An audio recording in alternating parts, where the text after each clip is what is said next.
Good morning, 6th class. My name is Mandeep Kaur from Guru Hargobind Public High School, Fatehgarh. Today we will discuss about your 4th chapter. The chapter name is Maps. हाँ जी, ਅੱਜ ਦੀ video ਦੇ ਵਿੱਚ ਆਪਾਂ maps ਦੇ ਬਾਰੇ ਪੜਾਂਗੇ। Map ਕੀ ਹੁੰਦਾ generally ਹਰ ਇੱਕ ਬੱਚੇ ਨੂੰ ਪਤਾ। ਕਹਿੰਦੇ ਵਟ ਆਰ ਮੈਪਸ, ਮੈਪਸ ਕੀ ਹੁੰਦੇ ਆ। A map can be defined as, ਕਹਿੰਦੇ ਮੈਪ ਨੂੰ ਆਪਾਂ ਇਸ ਤਰ੍ਹਾਂ ਡਿਫਾਈਨ ਕਰ ਸਕਦੇ ਹਾਂ ਜਾਂ ਇਸ ਤਰ੍ਹਾਂ ਕਹਿ ਸਕਦੇ ਹਾਂ, ਅ 2 ਡਾਇਮੈਂਸ਼ਨਲ ਰਿਪਰਜੈਂਟੇਸ਼ਨ ਆਫ ਹੋਲ। हाँ जी, ये 2 ਡਾਇਮੈਂਸ਼ਨਲ रिप्रजेंटेशन ਹੁੰਦਾ ਕਹਿੰਦੇ ऑफ होल और पार्ट ऑफ द अर्थ। हाँ जी, ਜਾਂ ਤਾਂ ਫਿਰ रिप्रजेंटेशन ਹੁੰਦਾ मतलब सारी अर्थ ਦਾ ਜਾਂ ਫਿਰ ਉਹਦੇ ਕਿਸੇ ਹਿੱਸੇ ਦਾ। drawn to scale मतलब ਕਿਸੇ स्केल ਦੇ ਉੱਪਰ drawn ਕੀਤਾ, ਕਿਸੇ ਵੀ flat surface ਦੇ ਉੱਪਰ, ਕਿਸੇ ਵੀ ਸਿੱਧੀ surface ਦੇ ਉੱਪਰ। can be flatten all 3 dimensional features। हाँ जी, कहने ਜਿਹੜੇ अर्थ ਦੇ 3 dimensional feature ਨੇ मतलब length, breadth और height, ਕਿ ਆਪਾਂ ਉਹਨੂੰ ਕਿਸੇ ਸਰਫੇਸ ਦੇ ਉੱਪਰ ਐਕੂਰੇਟਲੀ मतलब ਡਰਾ ਕਰ ਸਕਦੇ ਹਾਂ। ਕਹਿੰਦੇ ਇਟ ਇਜ਼ ਨੀਅਰਲੀ ਇੰਪੋਸੀਬਲ, ਇਹ ਅਸੰਭਵ ਆ। In a map the shape and size of place. ਹਾਂਜੀ, ਕਹਿੰਦੇ ਜਿਹੜਾ ਮੈਪ ਹੁੰਦਾ ਉਹਦੇ ਉੱਪਰ ਜਿਹੜੀਆਂ ਸ਼ੇਪਸ ਹੁੰਦੀਆਂ ਨੇ ਅਤੇ ਸਾਈਜ਼ ਹੁੰਦੇ ਆ ਕਿਸੇ ਵੀ ਪਲੇਸ ਦੇ, ਕਿਸੇ ਵੀ ਜਗ੍ਹਾ ਦੇ, ਉਹ ਕੀ ਹੁੰਦੇ ਆ ਸਲਾਈਟਲੀ ਡਿਸਟੋਰਟਡ ਹੁੰਦੇ ਆ, ਮਤਲਬ ਥੋੜ੍ਹੇ ਡਿਫਰੈਂਟ ਹੁੰਦੇ ਆ। ਠੀਕ ਹੈ ਜੀ। ਦ ਲਾਰਜ ਦਾ ਏਰੀਆ ਕਵਰਡ ਬਾਏ ਅ ਮੈਪ, ਕਹਿੰਦੇ ਕੋਈ ਵੀ ਮੈਪ ਹੈ ਮੰਨ ਲਓ ਜਿੰਨਾ ਜ਼ਿਆਦਾ ਏਰੀਆ ਕਵਰ ਕਰਦਾ ਕੋਈ ਵੀ ਜਿਹੜਾ ਗ੍ਰਾਫ, ਉਹ ਕਿੰਨਾ ਜ਼ਿਆਦਾ ਏਰੀਆ ਕਵਰ ਕਰਦਾ, ਦ ਗ੍ਰੇਟਰ ਦਾ ਡਿਸਟੋਰਸ਼ਨ, ਮਤਲਬ ਉਹਦੇ ਵਿੱਚ ਜਿਹੜੀ ਡਿਸਟੋਰਸ਼ਨ ਆ ਉਹਦੇ ਵਿੱਚ ਜਿਹੜਾ ਡਿਫਰੈਂਸ ਹੈ ਉਹ ਉਨਾ ਜ਼ਿਆਦਾ ਹੋਊਗਾ।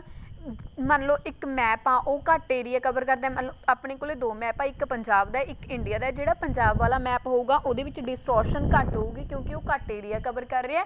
ਜਿਹੜਾ ਇੰਡੀਆ ਦਾ ਮੈਪ ਹੈ ਉਹਦੇ ਵਿੱਚ ਡਿਸਟੋਰਸ਼ਨ ਜ਼ਿਆਦਾ ਹੋਊਗੀ ਕਿਉਂਕਿ ਉਹ ਜ਼ਿਆਦਾ ਏਰੀਆ ਕਵਰ ਕਰ ਰਿਹਾ। Maps are a rich source of information. ਹਾਂਜੀ, ਜਿਹੜੇ ਮੈਪ ਹੁੰਦੇ ਆ ਕਹਿੰਦੇ ਇਹਨਾਂ ਦੇ ਵਿੱਚ ਜਿਹੜੀ ਇਨਫੋਰਮੇਸ਼ਨ ਜਾਣਕਾਰੀ ਹੁੰਦੀ ਆ ਬਹੁਤ ਜ਼ਿਆਦਾ ਹੁੰਦੀ ਆ। ਮੈਪਸ ਹੈਲਪ ਅਸ ਆਨਸਰ ਬੇਸਿਕ ਜੀਓਗ੍ਰਾਫੀਕਲ ਕੁਐਸਚਨਸ। ਹਾਂਜੀ, ਕਹਿੰਦੇ ਜਿਹੜੇ ਮੈਪਸ ਹੁੰਦੇ ਆ ਇਹ ਆਪਾਂ ਨੂੰ ਭੂਗੋਲਿਕ मतलब ਆਨਸਰਸ ਦਿੰਦੇ ਆ ਕੁਐਸਚਨਸ ਦੇ, ਕਿ ਮੈਂ ਕਿੱਥੇ ਆ। ਠੀਕ ਹੈ ਜੀ, मतलब ਇਸ ਜਗ੍ਹਾ 'ਤੇ ਇਸ ਤੋਂ ਇਲਾਵਾ ਹੋਰ ਕੀ ਆ ਅਤੇ ਮੈਂ ਕਿੱਥੇ ਜਾ ਰਿਹਾ ਅਤੇ ਮੈਂ ਆਪਣਾ ਰਸਤਾ ਜਿਹੜਾ ਕਿੱਦਾਂ ਫਾਈਂਡ ਕਰ ਸਕਦਾ। What are the place I will pass through before reaching my destination. ਹਾਂਜੀ, ਮਤਲਬ ਆਪਣੀ ਜਗ੍ਹਾ 'ਤੇ ਡੈਸਟੀਨੇਸ਼ਨ ਹੁੰਦਾ ਹੈ ਜਿਹੜਾ ਆਪਣਾ ਨਿਸ਼ਾਨਾ ਹੈ, ਉੱਥੇ ਪਹੁੰਚਣ ਤੋਂ ਪਹਿਲਾਂ ਮੈਂ ਕਿਹੜੀਆਂ ਜਿਹੜੀਆਂ ਜਗ੍ਹਾ ਨੇਗੀਆਂ ਮਤਲਬ ਉਹਨਾਂ ਨੂੰ ਪਾਸ ਕਰੂੰਗਾ। ਨੈਕਸਟ ਜੀ, there are different type of maps. ਕਹਿੰਦੇ ਜਿਹੜੇ ਮੈਪ ਨੇਗੇ ਉਹ ਅਲੱਗ-ਅਲੱਗ ਟਾਈਪ ਦੇ ਹੁੰਦੇ ਆ। ਅ collection of maps.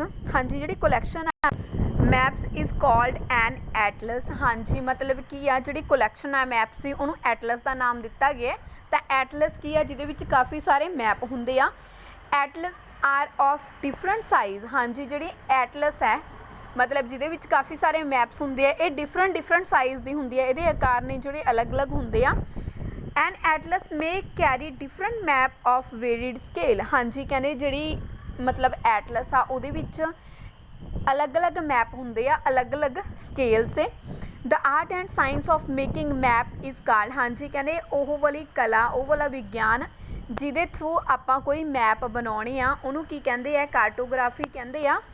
In the past ਕਹਿੰਦੇ ਪੁਰਾਣੇ ਸਮੇਂ ਦੇ ਵਿੱਚ ਕੀ ਹੁੰਦਾ ਸੀ, ਮੈਪਸ ਵਰ ਮੈਨੂਅਲੀ ਮੇਡ ਬਾਏ ਕਾਰਟੋਗ੍ਰਾਫਰ। ਹਾਂਜੀ, ਜਿਹੜੇ ਪੁਰਾਣੇ ਸਮੇਂ ਹੁੰਦੇ ਸੀ ਉਹਦੇ ਵਿੱਚ ਜਿਹੜੇ ਮੈਪ ਡਰਾ ਕਰਨ ਵਾਲੇ ਪਰਸਨਸ ਹੁੰਦੇ ਸੀ, ਕਾਰਟੋਗ੍ਰਾਫ ਹੈਗੇ ਆ, ਮਤਲਬ ਜਿਹੜੇ ਪਰਸਨ ਮੈਪ ਨੂੰ ਡਰਾ ਕਰਦੇ ਆ। ਠੀਕ ਹੈ ਜੀ, ਉਹ ਯੂਜ਼ ਕਰਦੇ ਸੀ ਪੈਨ ਅਤੇ ਪੇਪਰ ਦਾ, ਮਤਲਬ ਇੱਕ ਪਲੇਨ ਪੇਪਰ ਲੈ ਲਓ, ਪੈਨ ਲੈ ਲਓ, ਮੈਪ ਡਰਾ ਕਰਦੇ ਸੀ। ਠੀਕ ਹੈ ਜੀ, ਬਟ ਹੁਣ ਵਾਲੇ ਡੇਜ਼ ਦੇ ਵਿੱਚ ਕੀ ਹੁੰਦਾ ਕਹਿੰਦੇ ਕੀ ਯੂਜ਼ ਕਰਦੇ ਆ, ਉਹ ਕੰਪਿਊਟਰ ਯੂਜ਼ ਕਰਦੇ ਆ ਮੈਪ ਡਰਾ ਕਰਨ ਦੇ ਲਈ। ਨੈਕਸਟ ਟੋਪਿਕ ਹੈ ਜੀ classification of maps. Classification means map ਨੂੰ ਕਿੰਨੇ ਭਾਗਾਂ ਦੇ ਵਿੱਚ ਉਹਨਾਂ ਨੇ ਵੰਡਿਆ ਹੋਇਆ। ਕਹਿੰਦੇ ਜਿਹੜੇ ਮੈਪਸ ਨੇਗੇ, ਠੀਕ ਹੈ ਜੀ, ਇਹ ਕੀ ਕਰਦੇ ਆ ਅਲੱਗ-ਅਲੱਗ ਨੀਡਸ ਨੂੰ ਕੀ ਕਰਦੇ, ਮਤਲਬ ਯੂਜ਼ਰ ਦੀਆਂ ਨੂੰ ਉਹਨਾਂ ਨੂੰ ਅਲੱਗ-ਅਲੱਗ ਨੀਡਸ ਨੂੰ ਸੈਟਿਸਫਾਈ ਕਰਦੇ ਆ। ਇਸੇ ਕਰਕੇ ਜਿਹੜਾ ਮੈਪਸ ਦੇ ਵਿੱਚ ਕੰਟੈਂਟ ਹੁੰਦਾ ਹੈ ਮਤਲਬ ਜਿਹੜੀ ਉਹਦੇ ਵਿੱਚ ਇਨਫੋਰਮੇਸ਼ਨ ਹੁੰਦੀ ਆ ਉਹ ਵੇਰੀ ਕਰਦੀ ਆ, ਕਿਸੇ ਵਿੱਚ ਜ਼ਿਆਦਾ ਹੁੰਦੀ ਹੈ ਕਿਸੇ ਵਿੱਚ ਘੱਟ ਹੁੰਦੀ ਆ। ਮਤਲਬ ਕਿ ਮੈਪ ਵੀ ਡਿਫਰੈਂਟ ਹੁੰਦੇ ਆ, ਮਤਲਬ ਅਲੱਗ-ਅਲੱਗ ਪਰਸਨਾਂ ਲਈ ਅਲੱਗ-ਅਲੱਗ ਇਨਫੋਰਮੇਸ਼ਨ ਜਿਹੜੇ ਸ਼ੋਅ ਕਰਦੇ ਆ। ਇਸ ਲਈ ਇਹਨਾਂ ਨੇ ਜਿਹੜੇ ਮੈਪ ਨੇਗੇ ਇਹਦੀ ਕਲਾਸੀਫਿਕੇਸ਼ਨ ਫਸਟ ਕੀਤੀ ਆ, ਕਹਿੰਦੇ ਵੇਸਡ ਔਨ ਯੂਜ਼, ਮਤਲਬ ਕਿਹੜਾ ਮੈਪ ਕਿੱਥੇ ਵਰਤਿਆ ਜਾਂਦਾ ਉਹਦੇ ਬੇਸ 'ਤੇ। ਠੀਕ ਹੈ ਜੀ। ਸੈਕਿੰਡ ਆ ਬੇਸਡ ਔਨ ਸਕੇਲ, हाँ जी, ਜਿਹੜਾ ਵੇਸਟ ਔਨ ਯੂਜ਼ ਆ ਉਹਨੂੰ ਫਿਰ ਇਹਨਾਂ ਨੇ ਫਰਦਰ ਕਾਫੀ ਪਾਰਟਸ ਦੇ ਵਿੱਚ ਇਹ ਡਿਵਾਈਡ ਕੀਤਾ, ਜਿਵੇਂ ਪੋਲੀਟੀਕਲ ਮੈਪ ਹੋ ਗਿਆ, ਫਿਜ਼ੀਕਲ ਹੋ ਗਿਆ। ਬਟ ਜਿਹੜਾ ਸੈਕਿੰਡ ਪਾਰਟ ਆ ਵੇਸਟ ਔਨ ਸਕੇਲ ਵਾਲਾ, ਠੀਕ ਹੈ ਜੀ, ਉਹਨੂੰ ਇਹਨਾਂ ਨੇ ਫਰਦਰ 2 ਮਤਲਬ ਪਾਰਟਸ ਦੇ ਵਿੱਚ ਡਿਵਾਈਡ ਕੀਤਾ, ਜਿਵੇਂ ਲਾਰਜ ਸਕੇਲ ਹੋ ਗਿਆ, ਮਤਲਬ ਵੱਡੇ ਸਕੇਲ ਦੇ ਮੈਪ ਨੇਗੇ, ਠੀਕ ਹੈ ਜੀ। ਤੇ ਸੈਕਿੰਡ ਵਾਲਾ ਕਿਹੜਾ, ਸਮੋਲ ਸਕੇਲ, ਜਿਹਦੇ ਵਿੱਚ ਜਿਹੜੀ ਸਕੇਲ ਦੀ ਜਿਹੜਾ ਮਤਲਬ ਕੰਟੈਂਟ ਹੈ, ਇਹਨਾਂ ਨੇ ਸਕੇਲ ਦੀ ਡਿਸਟੈਂਸ ਹੈ ਉਹ ਘੱਟ ਰੱਖੀ ਆ, ਲਾਰਜ ਵਾਲੇ 'ਚ ਜ਼ਿਆਦਾ ਰੱਖੇ ਆ।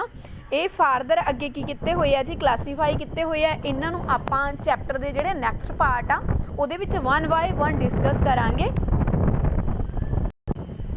ਨੈਕਸਟ ਹੈ ਜੀ difference between a globe and a map. ਹਾਂਜੀ, ਸਾਰੇ ਬੱਚਿਆਂ ਨੂੰ ਪਤਾ ਹੋਊਗਾ ਗਲੋਬ ਕੀ ਹੁੰਦਾ। ਕਹਿੰਦੇ ਸੇਮ ਹੁੰਦੀ ਆ, ਮਤਲਬ ਇਨਫੋਰਮੇਸ਼ਨ ਸੇਮ ਮਿਲਦੀ ਆ ਦੋਵਾਂ ਤੋਂ ਆਪਾਂ ਨੂੰ। ਬਟ ਜਿਹੜਾ ਮੈਪ ਹੁੰਦਾ ਇਹ 2 ਡਾਇਮੈਂਸ਼ਨ 'ਤੇ ਹੁੰਦਾ, ਇਹ ਕਾਗਜ਼ ਦੇ ਪੇਪਰ ਦੇ ਉੱਪਰ ਹੁੰਦਾ। ਬਟ ਜਿਹੜਾ ਗਲੋਬ ਹੁੰਦਾ ਉਹ 3 ਡਾਇਮੈਂਸ਼ਨਲ ਹੁੰਦਾ, ਮਤਲਬ ਉਹਦੀ ਲੈਂਥ, ਬ੍ਰੈਡਥ ਔਰ ਹਾਈਟ ਹੁੰਦੀ ਆ। ਤੇ ਮੈਪ ਦੇ ਵਿੱਚ ਸਿਰਫ ਤੁਸੀਂ ਮੰਨ ਲਓ ਵੀ ਲੈਂਥ ਔਰ ਬ੍ਰੈਡਥ ਹੋਏਗੀ, ਹਾਈਟ ਨਹੀਂ ਹੋਊਗੀ। ਕਹਿੰਦੇ ਇਹਦੇ ਵਿੱਚ ਡਿਫਰੈਂਸ ਕੀ ਆ, a globe is a 3 dimensional model of ਅਰਥ।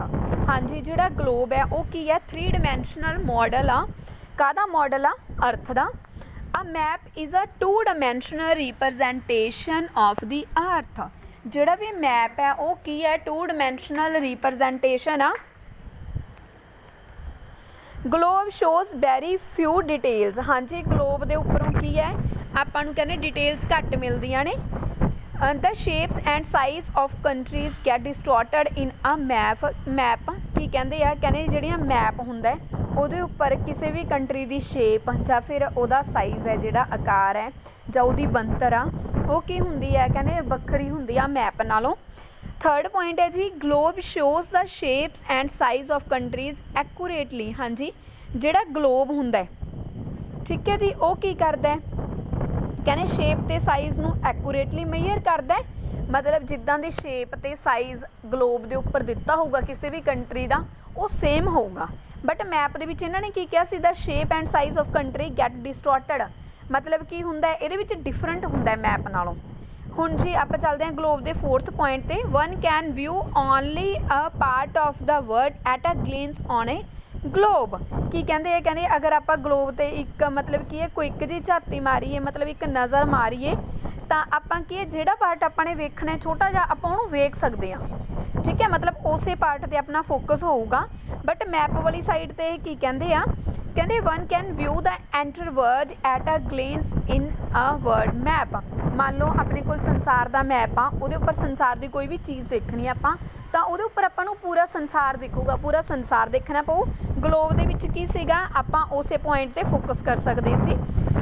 ਨੈਕਸਟ ਹੈ ਜੀ globe. A globe show the hole ਅਰਥ। ਹਾਂਜੀ, ਜਿਹੜਾ ਗਲੋਬ ਹੈ ਉਹ ਸਾਰੀ ਅਰਥ ਨੂੰ, ਮਤਲਬ ਉਹਦੇ ਉੱਪਰ ਪੂਰੀ ਧਰਤੀ ਆਪਾਂ ਵੇਖ ਸਕਦੇ ਹਾਂ।